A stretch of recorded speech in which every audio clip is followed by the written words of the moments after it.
One of the most practically important decisions in knee pain management is knowing when the appropriate response is prompt action and when a period of self-managed observation is reasonable. Most people misclassify this in one of two ways. They ignore significant warning signals until a minor structural problem has become a more complex one, or they present to emergency with something a physiotherapy appointment could have addressed efficiently and at much lower cost. The clinical framework for urgency in knee pain is well established, and understanding where your presentation sits changes the outcome. Seek emergency care the same day if your knee has sustained significant trauma and you genuinely cannot bear weight on it at all. Also seek immediate care if there is visible deformity or clear malalignment compared to the opposite limb, if gross swelling developed within minutes of an injury, or if the foot and lower leg appear pale, cold, or change color after a knee injury. Color or temperature change in the foot after a knee injury can indicate vascular compromise to the limb, which is a genuine emergency requiring hospital assessment without delay.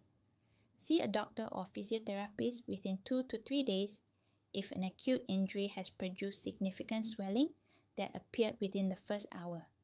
Swelling within the first 60 minutes of a knee injury strongly suggests hemarthrosis, blood inside the joint, which is associated with ACL tears, significant cartilage damage, and fractures in the large majority of cases.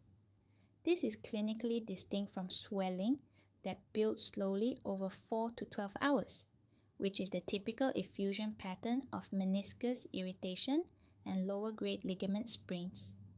Identifying the timing of swelling onset is one of the most diagnostically useful pieces of information you can bring to your first clinical appointment.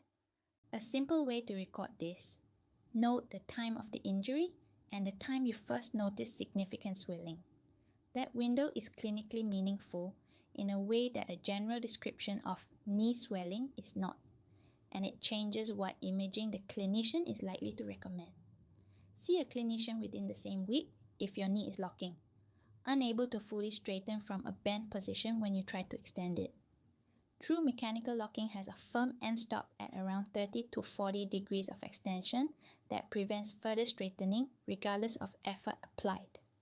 A locked knee can indicate a displaced meniscal fragment creating a mechanical block, and continued weight bearing in this state risks additional cartilage damage with every step. Locking is distinct from the stiffness or guarded reluctance to straighten that many people call locking. The key distinction is whether there is a physical mechanical stop, not just discomfort at end range. Significant new giving way after a traumatic mechanism also warrants assessment within days. Book a physiotherapy appointment within 1 to 2 weeks for knee pain that has been present and limiting for more than 2 to 3 weeks without a specific traumatic trigger, or for swelling that repeatedly appears after sport and resolves with rest but keeps returning each session. Recurrent episodic swelling after activity is the pattern most closely associated with progressive intra-articular pathology, meniscal tears, early osteoarthritis, or chronic synovitis, and the structural driver does not self-resolve. Even if each episode of swelling fully resolves and the knee feels normal between flares, the cumulative inflammatory effect on articular cartilage over months is not benign. Articular cartilage has no direct blood supply and very limited self-repair capacity after early adolescence. The damage from repeated inflammatory episodes accumulates, and addressing the structural driver before that damage becomes symptomatic and irreversible is always the better decision. A home management window of 2 to 3 weeks is reasonable for mild aching that appeared after an unusual activity, morning stiffness resolving within 30 minutes of movement, or diffuse anterior knee discomfort after prolonged sitting.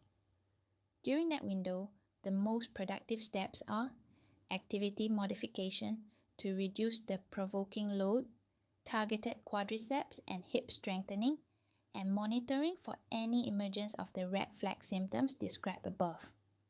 The free knee pain self-assessment in the link below takes you through the specific questions that place your presentation in the correct urgency category. It uses the same clinical reasoning framework a physiotherapist applies at the start of every assessment. The same red flag screening, the same urgency hierarchy applied to your specific symptom pattern. It takes 2 minutes and gives you a clear recommended next step. Use it before deciding whether to wait and see.